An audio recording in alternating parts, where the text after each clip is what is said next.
Senator Tulfo intimated to this representation his desire to speak on the matter as well. Mr. President, I'd like to make a very short manifestation.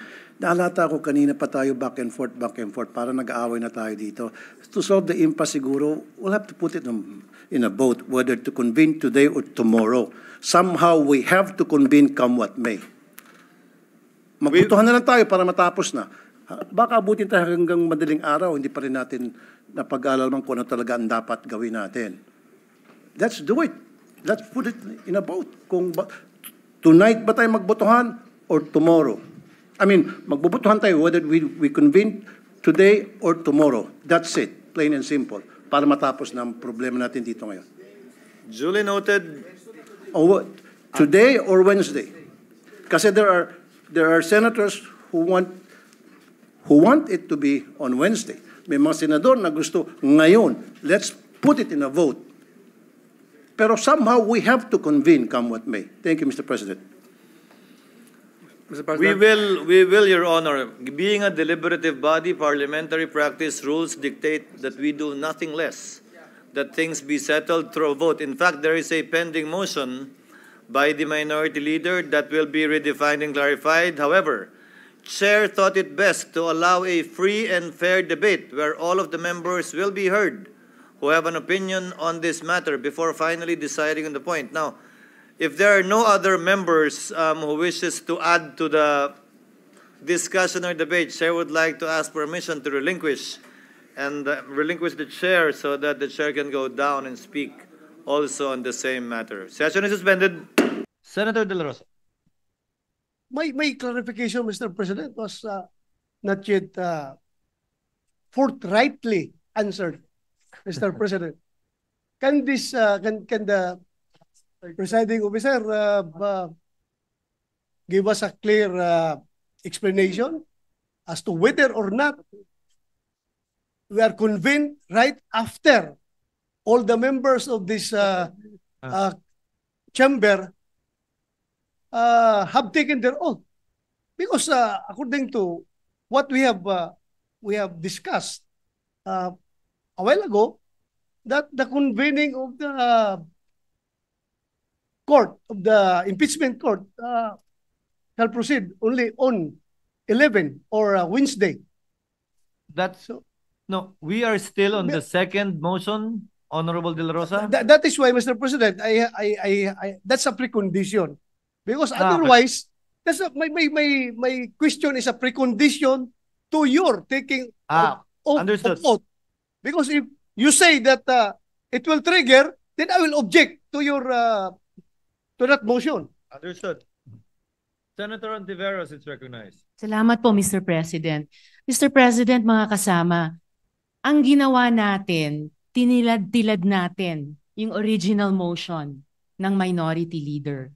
Dahil sa primary issue na ni-raise ng gentleman from Camarines Norte and BARM na dapat tulad ng naging practice nung nakaraang mga impeachment processes, bagamat wala sa rules, i-refer muna sa Committee on Rules.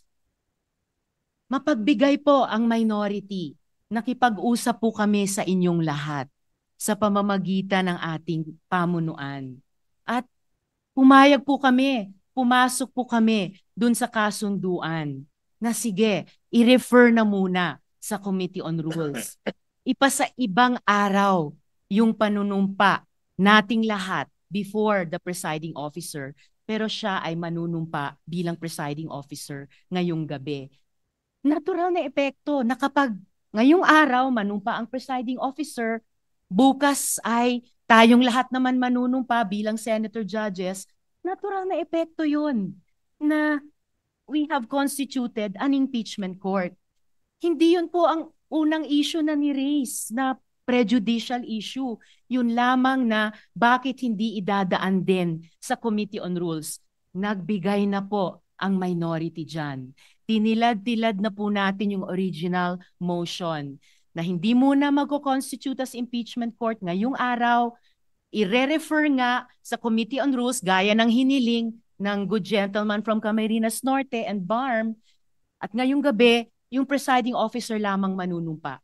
Bukas, tayong lahat ng iba ay manunumpa. At yung unang aktual na araw ng trabaho ng trial court ay sa Miyerkules pa. So please, maging resonable naman po tayo at tumupad naman po sa mga kasunduan nung tayo ay ilang oras na nagbubuo ng kompromiso na handa na nating tanggapin dito. Tumupad na kami dun sa prejudicial concern na idaan muna sa Committee on Rules at iisa lang ang manunumpa ngayong gabi. Bukas, tayong lahat ng iba. There is no harm na nag-convene na tayo bilang korte bukas dahil wala pang gagawin ang korte bilang korte sa Miyerkules pa po. So I am appealing to the plenary, i-uphold naman natin yung pinaghirapan nating compromise nitong nakaraang 2 araw na tumupad dun sa unang issue na ni-raise ng good gentleman from Camarines Norte at BARM. Please lamang po mga kasama, palihog mga kauban. Salamat, Tabi, Mr. President. Thank you, Senator Ontiveros. Senator Estrada? Yes, what is the pleasure of our Senate President Pro Tem? Thank you, Mr. President. Just a question addressed to the Minority Floor Leader, Mr. President, if I may.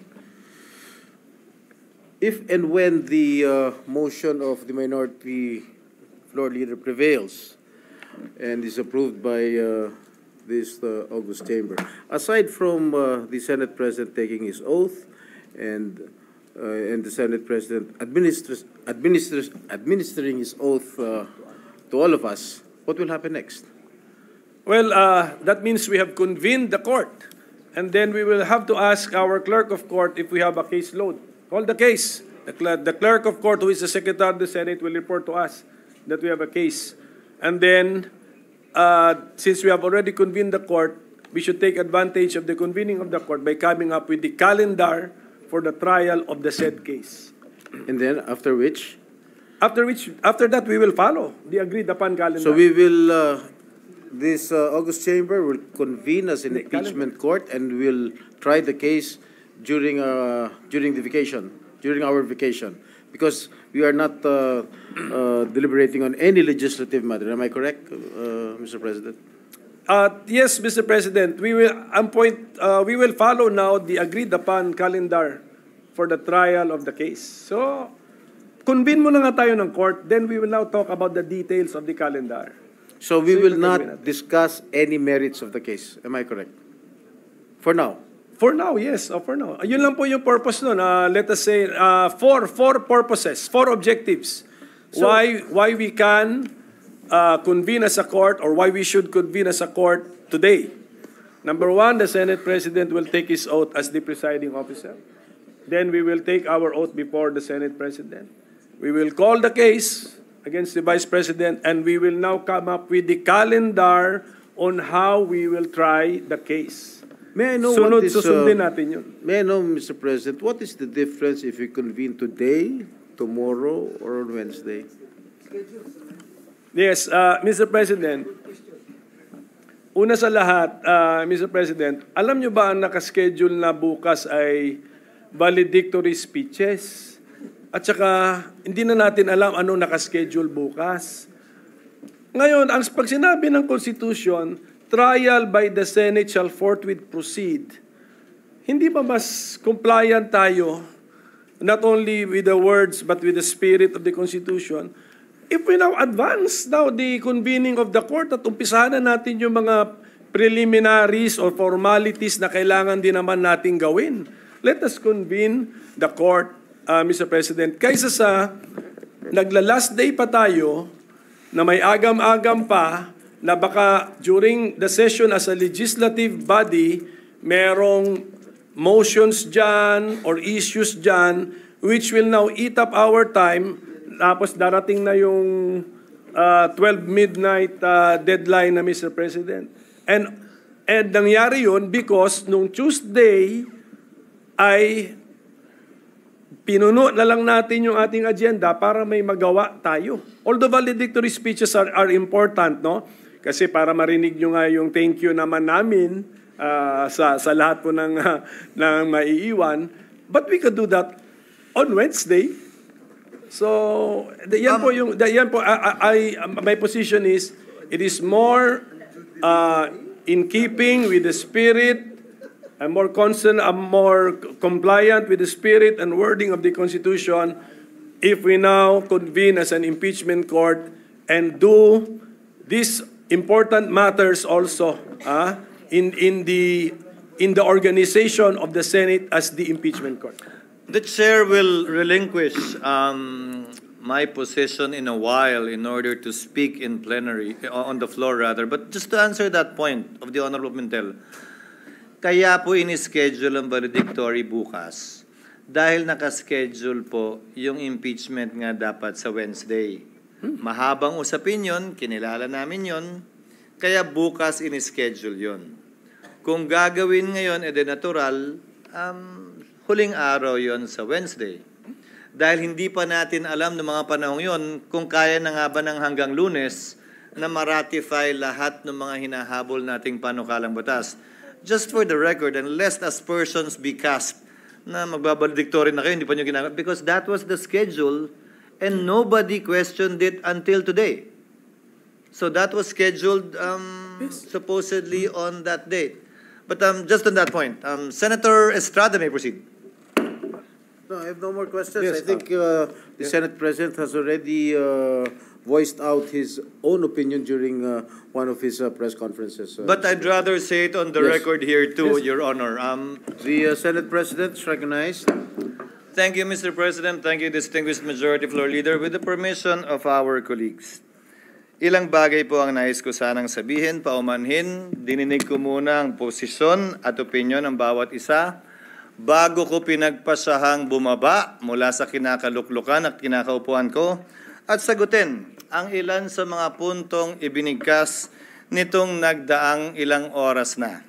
Una, nasabi na maikli lamang naman ang panahon ang kailangan gugulin para dito, bakit hindi pa ginawa noon? Hindi ba't obvious na nakita po natin itong nagdaang magtatatlong oras?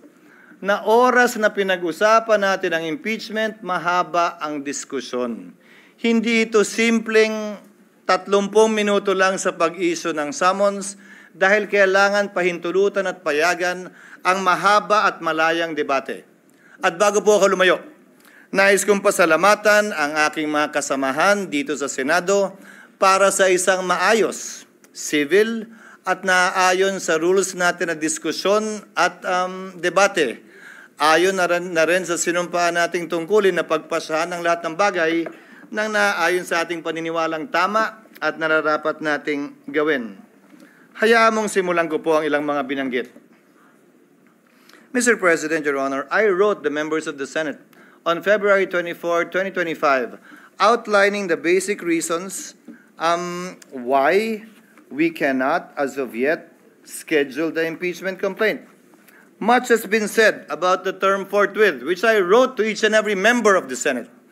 Mr. President, Your Honor, we are governed not only by the Constitution but also our rules. We are governed as well by precedents.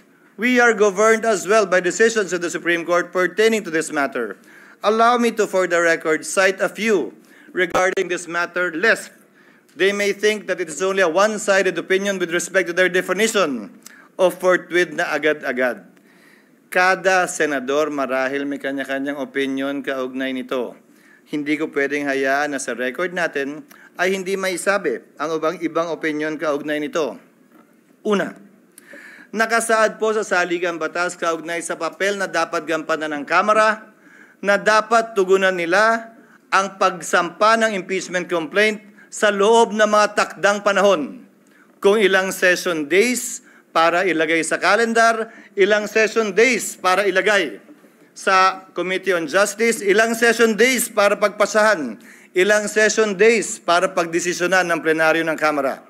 Nakalagay din sa rules ng Kamara, anumang impeachment complaint regularly filed by one member, dapat po immediately, hindi po forthwith, immediately, i-transmit ng Secretary General sa Speaker. Nakalagay din sa sariling rules ng Kamara, ang Speaker dapat sa loob ng 10 araw i-refer sa Committee on Justice. Bakit mahalaga yon? dahil sang-ayon sa desisyon ng Korte Suprema sa Francisco case, diyan magsisimula ang 1-year ban sa pagsasampa ng pangalawa, pangatlo o pang-apat na impeachment complaint. Hindi yan ginawa ng Kamara. Sa katotohanan, hanggang nag-adjourn tayong lahat bilang Kongreso noong February 5, hindi yan ginalaw ng Secretary General sa kabila ng magkatabi lamang naman ng opisina ng Secretary General at ng Speaker. Sasabihin marahil ng ilan, tapos na yan. Lumipas na yan, tulad ng sinabi ni Senator Coco, wala na tayong magagawa dyan. Nandun ako.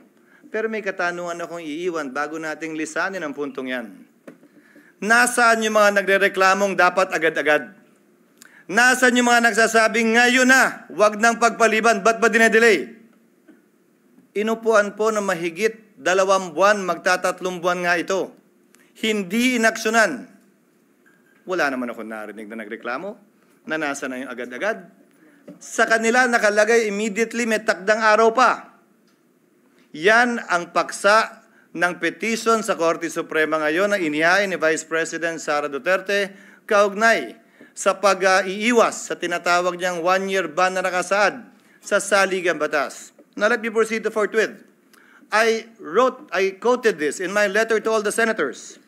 Forthwith, citing various cases, Mr. President, Your Honors, means within a reasonable time, which may be longer or shorter period according to the circumstances of a particular case.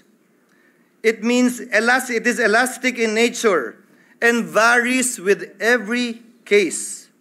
Quote, it may be modified by circumstances and the nature of the duty to be performed. Marami po nagsasabi ng opinyon na agad-agad. Kung gaano karami po ang abogado, kung gaano karami po ang marunong at magaling, ganoon din kadami marahil ang kanilang interpretasyon. Pero nasaan ang probisyon ng saligang batas, desisyon ng korte nag-iinterpreta doon na nagsasabing agad-agad nga ang ibig sabihin yan, samantalang hindi naman agad-agad ang interpretasyon ng salitang immediately ng Kamara. Kung talagang immediately ang gusto, edi sana ang sinulat ng mga nagsulat ng konstitusyon, immediately din tayo. Yung immediately nga ng House, hindi yun ang interpretasyon, tapos tayo ganyan. If the prosecutors themselves, the complainants themselves were not that interested and sat on these complaints for over 2 months, tayo bigla ngayon, mamadaliin nila habang nagpabanjing-banjing sila ng mahigit 2 buwan sa mababang kapulungan. Pangalawa, bagaman tama si Senator Pimentel at sang-ayon ako na pwede tayo mag-trial habang recess. Ginawa na po yan sa kaso ni Chief Justice Corona. Again, we are governed not only by the Constitution, by our rules, but also by precedents. Subalit, may malaking pagkakaiba. Dapat nasimulan, na-refer, at nagkaroon ng plenary action sa articles of impeachment upang makonstitute ang impeachment court bago ito magpatuloy habang recess. Maraming nagsabi, mag-trial na tayo, mag-convene na tayo, sumampa na tayo habang recess. Sa pananaw at palagay ko, labag yan sa saligang batas. At dun sa mga talagang gustong matanggal si Vice President Sara Duterte, dun sa mga galit sa kanya, inis sa kanya at gustong madali itong impeachment, para mo lang dinagdag, binigyan siya ng dagdag na balang questionin ito sa Korte Suprema. Dahil hindi po pwede yan. At hindi po ako papayag na mangyari at gawin yan dahil lamang gusto nila at nagmamadali sila. Sinabi ko na sa simula pa lang ng impeachment process na ito, 1 linggo matapos i-file yan dito sa Senado, 2 oras bago tayo mag-adjourn sa huling araw ng ating sesyon. Sabi ko, hindi ako makikinig, susunod o magpapadala sa sino mang pabor sa impeachment at ayaw kay Vice President Duterte. Hindi ako magpapadala sa ayaw sa impeachment at gusto si Vice President Duterte. Trabaho ko bilang tagapangulo ng Senado, hindi nga lang ako, trabaho nating lahat, na maging pantay at pareha sa ating pagtingin. Yan ang rason, hindi naman tsamba lang yun at nagkataon. Yan ang rason kung bakit ang babaeng sumisimbolo ng hustisya ay nakapiring. Wala dapat tinitingnan o tinititigan. Wala dapat kinakampihan dahil lamang nagkataong ganun ang nangyari. At dahil nagkataong ayaw ko siya eh. Ganyan ang gawin nyo. Let's go back to presidents, Mr. President. 3 lamang na impeachment complaint ang naitawid ng Kongreso patungo sa Senado na inabutan ko na matapos ang 1987 Constitution. 3 po lamang. Ang impeachment complaint laban kay dating Pangulong Estrada, ang impeachment complaint laban kay Chief Justice Corona, at ang impeachment complaint laban kay Ombudsman Gutierrez. Hayaan niyo pong isa-isahin ko. Isinampa ang impeachment complaint laban kay Pangulong Estrada magno-Nobyembre. Nung nag-recess ang Senado, tumigil ang trial. Nag-resume sila pagkatapos ng recess. May nagreklamo ba? May nagsabing, uy, fortuit ah. Yan ang president ng Senado. Nung nag-trial at hindi binuksan ang second envelope, yun yung maalala, nag-walkout ang prosecutors, hindi na bumalik. Anong ginawa ng Senado? Wala ng prosecutor, wala ng interesado, dinismiss forthwith yung impeachment complaint. Dahil nawala na yung prosecutors. Tama nga naman. Hindi na pala interesado yung mga prosecutor, ano pang gagawin ng Senado magtawag ng hearing? Sa kaso ni Chief Justice Corona, sinampa 5 araw bago mag-adjourn ng Senado. Nagsimula ang trial pag-resume pagkatapos ng Christmas break. Pero bago mag-break o habang break, nag-issue ng summons. Nagkasagutan. Yun naman talaga yung balak natin pag-resume nitong 2 linggong ito. Yun lang, Mr. President, mga kasamaan. Ang kaisa-isang impeachment complaint na nasimulan at natapos ng Senado. Yung pangatlong impeachment complaint ni Ombudsman Mercy Gutierrez. Final yan 3 araw bago mag-adjourn ang Senado sa kanyang regular recess, walang eleksyon nun.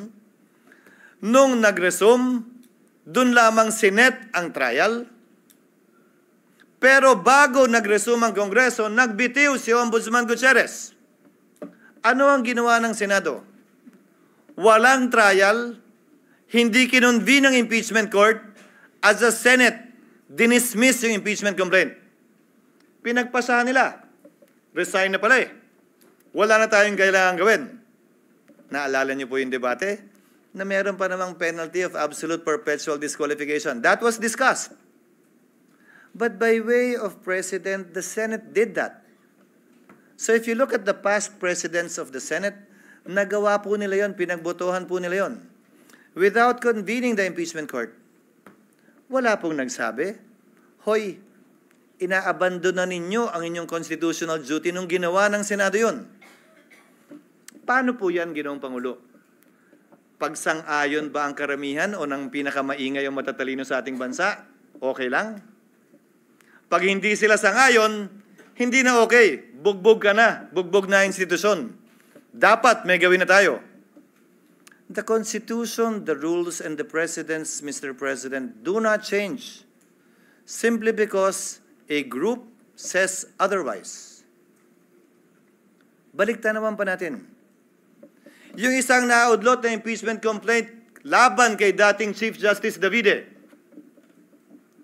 Karamihan sa mga civil society groups tutol doon sa impeachment complaint na yon. Tungkol sa corruption din yon. Tungkol sa pag-aabuso din ng poder yon. Parehong mga grounds. Dahil yun naman ang ground ng impeachment talaga eh. Anong sinabi nung halos parehong grupo ngayon na gusto ang ulo ni Vice President Sara? Ay, masama yung impeachment yan. Hindi yan dapat i-file. Dapat i-dismiss nyo yan. Mabuting tao si Chief Justice Davide. Nagsalita pa ang mga miyembro ng Senado noon. Kahit padala ng Kamara sa amin, hindi namin tatanggapin yan. Sinabi din po ng Senado noong mga panahon yun. At saka busy kami sa budget. Kailangan muna namin unahin yan bago yan. Babalik ko ang katanungan. Nagbabago ba? Depende kung sinong may gusto. Hindi ba dapat kung ano yung pamantayan at batayan kaugnay ng impeachment complaint, sino man ang nasasakdal?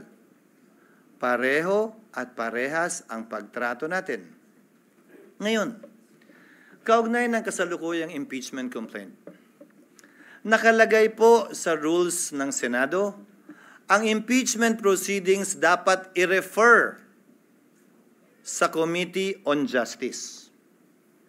Ang ginawa ng Senado, bagaman pareho ang rules natin na bahagi ng ating President, ni-refer sa Committee on Rules na siyang naging hudyat para buuin ang impeachment court.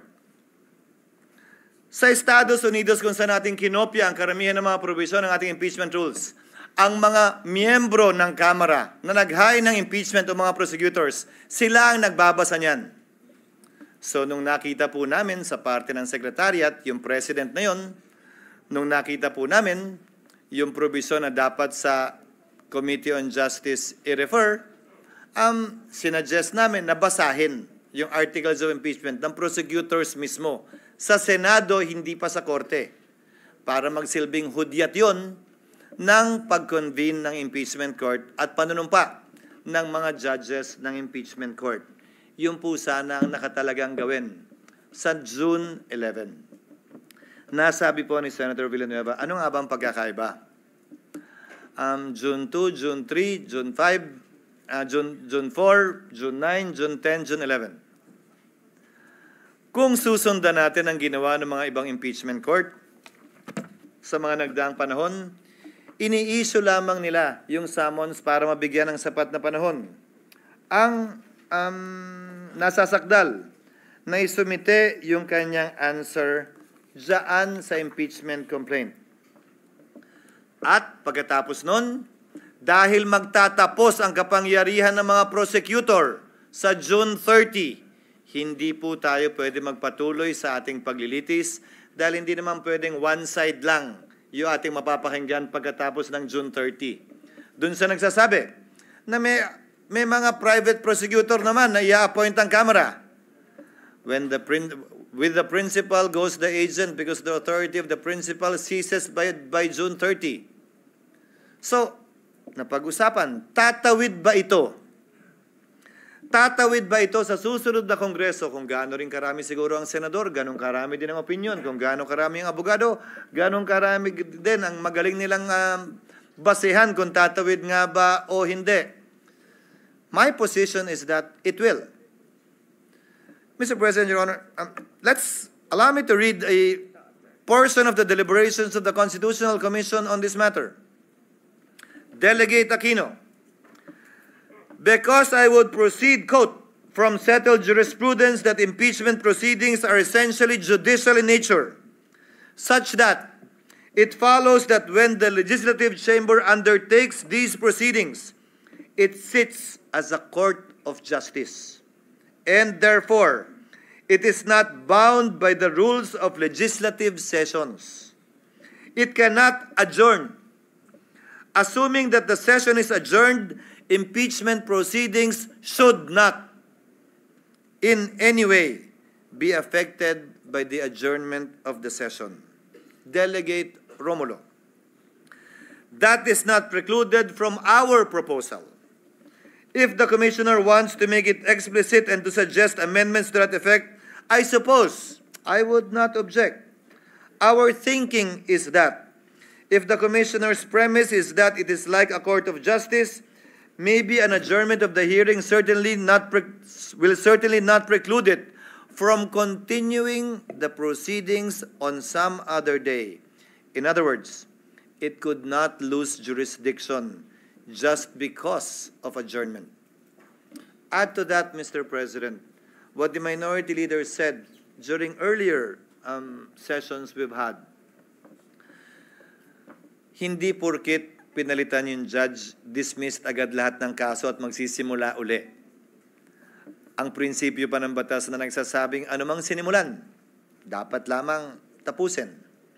Plus ang president natin, kaugnay sa SET, na tumatawid yung kaso sa SET, bagaman nagpalit ng Kongreso, bagaman nagpalit ng mga miyembro ng Senado at maestrado ng Korte Suprema. Now, allow me to state a few more things before I yield the floor. Mr. President, Congress cannot pass an irrepealable law. Very much so that we cannot bind the next Congress. Whatever we decide with respect to this issue, kung tatawid nga ba o hindi, would have to be confirmed, affirmed, or rejected as the case may be by the 20th Congress. Some of us will be part of that. Some of us will no longer be part of that.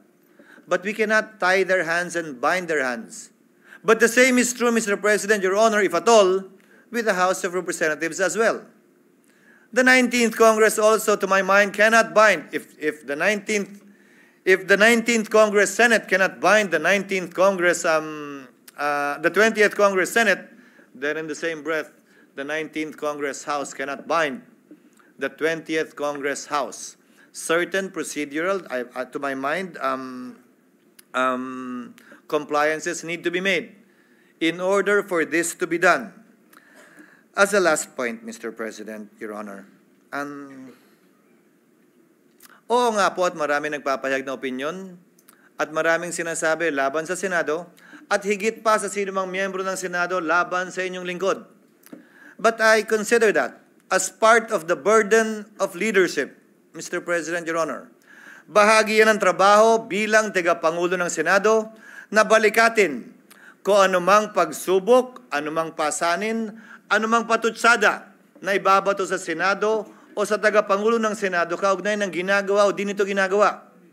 Pero alalahanin din sana ng ating mga kababayan, bagaman karapatan nilang sabihin at magsabi ng kanilang nasa sa loob, tulad ng paggalang na ginagawa natin sa mga nagpapahayag ng kanilang opinyon sa labas lamang ng Senado.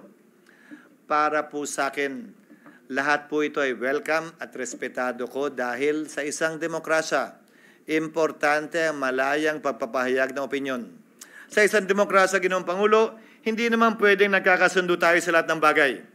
Sa isang demokrasya, tama lang, okay lang at dapat lang na magkakaiba tayo ng pananaw basta't hindi tayo nagsasakitan, basta't hindi tayo nag-aaway o dumarating sa punto na magkakasakitan.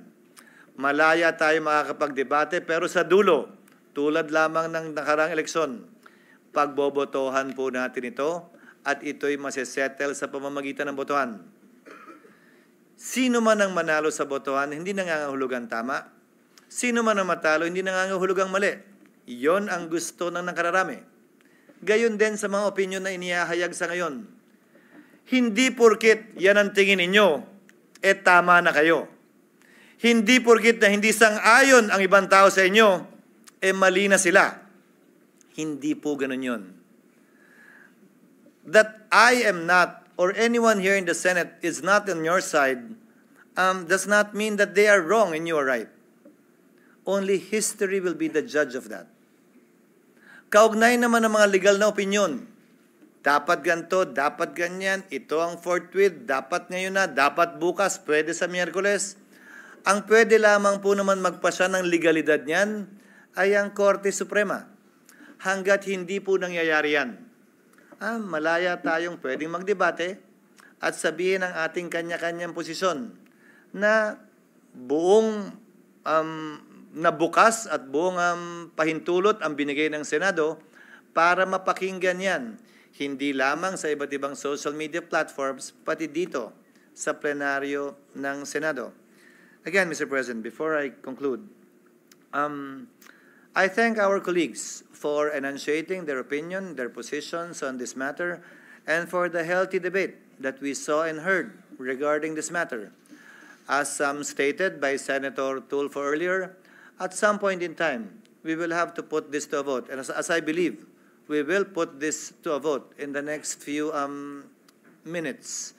Hiling at dalangin ko, ano man ang maging resulta na ninanais ng mas nakararami, galangin ng kada at bawat miyembro ng Senado. Dahil sa dulo, tagapangulo man ako ng Senado, batikang senador ka man o baguhan, tigi-tigisa lang po tayo ng boto. Pantay-pantay po tayo pagdating sa kapasyang ito.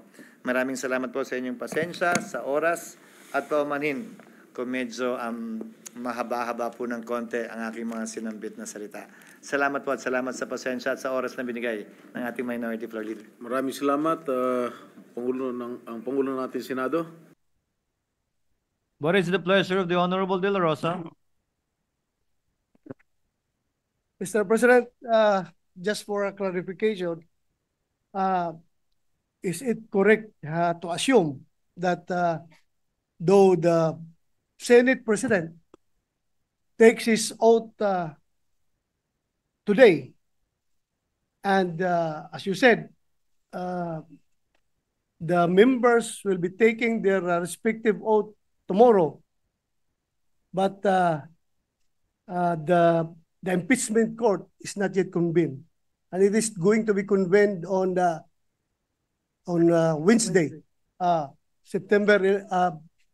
June 11. Am I correct, Mr. President? What For the does record, just for the record. What does the movement say?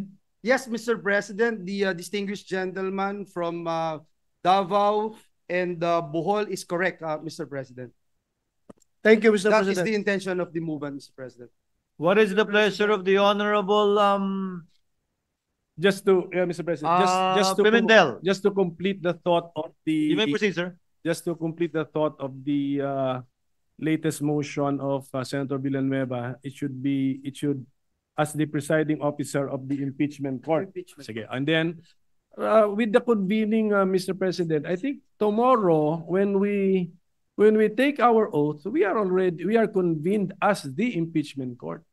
So, I don't know, that's my technical understanding, Mr. President, because the presiding officer will now call the impeachment court to session, and then the members will now take their oath as senator judges. So that is already convening the court as far as this representation is concerned. What does Yes, the Mr. President, if I may, Mr. President, as the Senator Villanueva is as the recognized. You movement may of the proceed, sir. motion, Mr. President, I stand firm with the motion that I am proposing right now, as this came through out of the consultations made by this representation to a lot of members of the Senate, Mr. President. Just to put that on record. But Just to clarify, this is akin or similar, Honorable Villanueva, to, for example, those who are newly elected to serve a term beginning January 30, 2025, who won in the last elections, where they can take their oath today, Yes. next week, or even for the past several days. But still, the term of their office will commence or begin on June 30. Would that be a good analogy? Yes, Mr. President. You are correct, Mr. President. What is the pleasure of the Honorable Marcos? Or nakatayo? What is the pleasure of the Honorable Revilla, rather Padilla, and then De La Rosa? Ginoong Pangulo, gusto ko lamang pong malinawan sa salitang Tagalog na ang hudyat po ng ating mahal na kapatid na Senator Joel Villanueva na kayo po ay mag-oath. Hindi po ibig sabihin na tayo po ay naguhubad na ngayon ng sombrero ng pagiging legislative body, kung di tayo po ay hindi pa rin korte. Gusto ko lamang pong linawin. Tama po, Ginoong Pangulo, ang binigkas ng ating kapatid Senator Robin Hood Padilla na hindi po natin hinuhubad ang ating sombrero bilang legislative body ng Senado, at hindi po tayo nagko-convene as an impeachment court. Maraming salamat po. Yun lamang po, Ginoong. Honorable De La Rosa and then the Honorable Tolentino. Yeah, I just would like to be clarified, Mr. President. If it follows that after all the members of this body have taken their oath, it would automatically trigger the convening of the impeachment court. Therefore, I move that we make our oath on the 11th, Mr. President, as originally scheduled. Mr. President, if I may, Mr. President. Senator Villanueva. To just clarify, Mr. President, the motion is for the Senate President at this time. The motion at hand is that the Senate President would take his oath as the presiding officer of the impeachment court. The next motion that we agreed upon a while ago is for the members of the Senate, the senator judges to take their oaths, Mr. President. But just the same, Mr. President, let me emphasize again, whether today or tomorrow's oath taking, this representation was made to believe that we are not yet convening as a court. Okay, Mr. President. And we are to convene the impeachment court on Wednesday, June 11. I agree, Mr. President. That is the Senator Tolentino. Just to further clarify, Mr. President, the impending oath of the Senate President is, if I'm not mistaken, and the movant can clarify this, pursuant to Resolution 39, Section 3 of our rules, which states, and I quote the pertinent provision, the President of the Senate shall preside in all other cases of impeachment, and for that purpose be placed under the prescribed oath or affirmation by any person authorized by law to administer an oath. The same, Mr. President, is pursuant to the constitutional command under Article 11, Section 3, Paragraph 6, that when sitting for that purpose, referring to the impeachment, the senators shall be on oath or affirmation. Is that the correct clarification, interpretation, if I may ask the movant, Mr. President? What does the movant say? Yung po bang panunumpa ngayon ng ating Senate President ay sang-ayon sa Resolution number 39 patungkol sa impeachment proceedings at sang-ayon din sa Article 11, Section 3 patungkol po sa panunumpa ng Senate President at lahat ng senador kung magbubukas ang isang impeachment trial court. Yun lamang po. Yes, Mr. President. The answer is in the affirmative, Mr. President. Thank you, Mr. President. Thank you, Mr. President. We can Senator Pimentel is recognized. Since we are debating on the nature of the third motion, actually, we're still on the second motion. Kaya nga. So, maybe if we can wait for the third motion and then revive this topic, Mr. President. I have no problem with that, Mr. President. And so I moved for the previous motion, Mr. President. The previous motion to the Senate President. And to take his Senator oath. Coco, you have no objection as to the clarification made by Senator De La Rosa earlier with respect to the second motion. Is that correct? Because it is more appropriate for the third motion which has not Yes. been made, Mr. President. So, mas nalilito tayo when we anticipate So the there third is motion. no reservation as to the second motion of the gentleman from Bulacan for the chair to take his oath as presiding officer. Is that the understanding of the Presiding chair? officer of the impeachment court. Yes, sir. Yes, sir. Senator Cayetano, what Sir is your President. pleasure? If it will help, You may proceed, sir, if it will help. in the same manner, Mr. President, that you said that parang po yung mga nanalo nung May election, June 30 pa naman sila mag-hold office pero pwede na sila mag-oath. If the Supreme Court was in recess now, but the President appointed 3, 4, 5, 6 justices, they can take their oath. At kahit 15 yan na sabay-sabay ng oath, it will not mean that they are convening the Supreme Court for another session. They will still be in recess. It will be either the law, which sets a date, or in our case, here in plenary, we will set the date kung kailan i-convene. So if it will help, so what will happen is you will take your oath tonight. Then because we referred it to the Committee on Rules, then following precedents, which is part of our rules, then tomorrow, we will take our oath as a group. But yung pagko-convene, in accordance then with our agreement and your notice, will be on Wednesday. If we all accept that, our taking of our oath tomorrow will not trigger the convention of the convening of the trial court. Of course, if we all agree today that after we take our oath, it will convene, then it will convene. But if we all agree we will just be taking our oath today, it's no different than new appointees of the Supreme Court or the CA or the RTC taking their oath, then waiting till the recess is over before they convene. No, if we all accept that, Mr. President. Senator De La Rosa is recognized. Actually, Mr. President, the majority is kind enough para pagbigyan yung pakiusap ng minority. Na originally naka-schedule na tayo on May 11, yung ating lahat-lahat na gagawin. June 11, lahat natin gagawin. So, what's the difference kung yung aming pakiusap ay pagbigyan rin naman? Mr. President, just a clarification.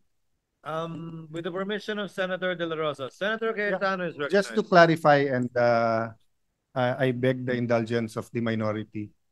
Everyone's in good faith kasi ang napag-usapan natin off the record,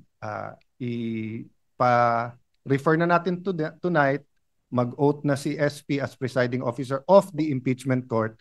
Tomorrow tayong mag-oath and then ituloy yung Wednesday. Yun yung agreement natin. We were silent on convening. So good faith everyone, because ang pagkaintindi naming marami na convening is a formal act. Hindi lang yung pag-oath na triggers that, di ba? Ang pagkaintindi pala ng minority is that, so I'm just saying, if we cannot agree, we cannot agree. But there's no bad faith in both sides. So please accept my explanation. Then we can agree or agree to disagree. So, Mr. President, Senator Pimentel is recognized. If we look at practice, kasi nga kaya kami nag-compromise na dun sa referral to the Committee on Rules out of practice, not out of the letter of our rules. If we remember correctly, for those of us present in the last impeachment proceeding held in the Senate, nag-oath po ang members ng Senado when the court was called to session, Mr. President. So it was a court session. Nag-oath tayo as members of the senator judges. So if we want practice, to follow practice, let us convene the court and take our oath. And then yun, siguro ang good faith agreement na lang natin, let that be the only agenda of the court on Tuesday. So you can ask our staff to check if what I'm saying is correct, that when we took our oath as senator judges, it was the court, the Senate as sitting as an impeachment court convened already, Mr. President. So yun po yun. So ganoon na lang, in good faith tayo, and then that's our we make it of record now that that's the only agenda of the court, and then Wednesday na po yung actual work as stated by the Deputy Minority Leader. Mr. President, I Senator think Cayetano. the misunderstanding comes from when to convene, because Senator Bato and whoever else have the same thinking was right to assume that Wednesday magko-convene. So he still has till tomorrow to decide whether he will give a privilege speech or make any motion depending on his gathering of his thoughts tonight. So kung mag-agree na tomorrow na mag-convene, that's why isa sa hiningin ni Senator Bato is before mag-oath, he can take the floor. At sabi naman namin, well, anyone can take the floor based on personal and collective privilege, no? So dun po ngayon may konting stalemate, no? Because Senator Bato doesn't want to be he doesn't want to be put in a position that he voted that tomorrow magko-convene right after mag-oath, pero may privilege, may speech pa siya before that. Am I correct, Senator Bato? Baka impeachment na maging Bato pa. Kaya magsasalita muna si Senator Bato bago doon. So that's the problem in agreeing with the second and the third motion as of now. So as not to belabor the point, with the permission of Senator Pimentel, the movement has already stated in the affirmative that the idea behind this motion, both for this representation, when this representation takes his oath, and when the other members of the chamber take their oath, is that we are not yet convening the impeachment court. So that was the answer of Senator Villanueva to the query, the movement, to the query of Senator Bato. That is the status. As stated by Senator Cayetano, there seems to have been a misunderstanding that was clarified that indeed, in good faith, there was a misunderstanding with respect to the effects of that motion. But the status is that is the intent of the movement. Unless there are... We cannot obsess over practice in the first motion and then abandon the practice on the third motion, Mr. President. So I'm just saying that practice ang ginamit to accommodate the first motion, and yet practice hindi observed sa third motion, which is when we take our oath as senator judges, the court is convened. Unfortunately, Mr. President, if I may, Mr. President, unfortunately, we have yet to make any third motion, Mr. President. Yes, precisely. That's the thing, Mr. President. I think so Senator De La Rosa has connected his vote on the second motion to yes, the upcoming anticipated third motion, Mr. President. And when this representation was asked, I already responded, Mr. President, that upon consultation with members of this august chamber, that was the agreement, Mr. President. Again, to settle the issue, to abbreviate the proceedings as well, given the response of the Honorable Villanueva to the query of Senator Bato, and given the reservations of the Honorable Pimentel, do I take that as an objection to his second, or do you want to reserve the objection to the third motion? Because he already has answered. Can we proceed with the second motion without objection? No, because we are being trapped, Mr. President. The minority is being trapped if we will not object to the third motion, which is the oath-taking of the senators as senator judges. Gusto nga namin convening of the court tonight, Mr. President. This is the product of an attempt to compromise the pending motion, Mr. President.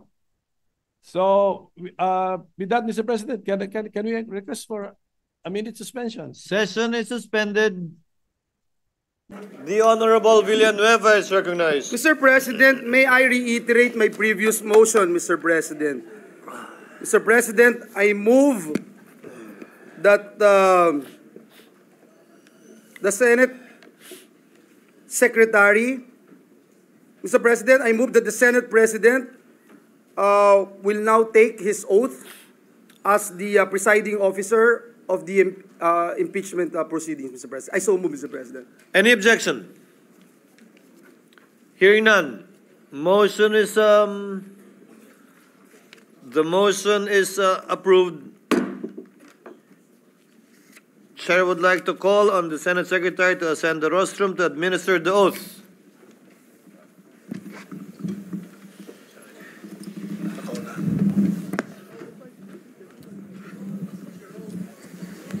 Sir, dito kayo, sir.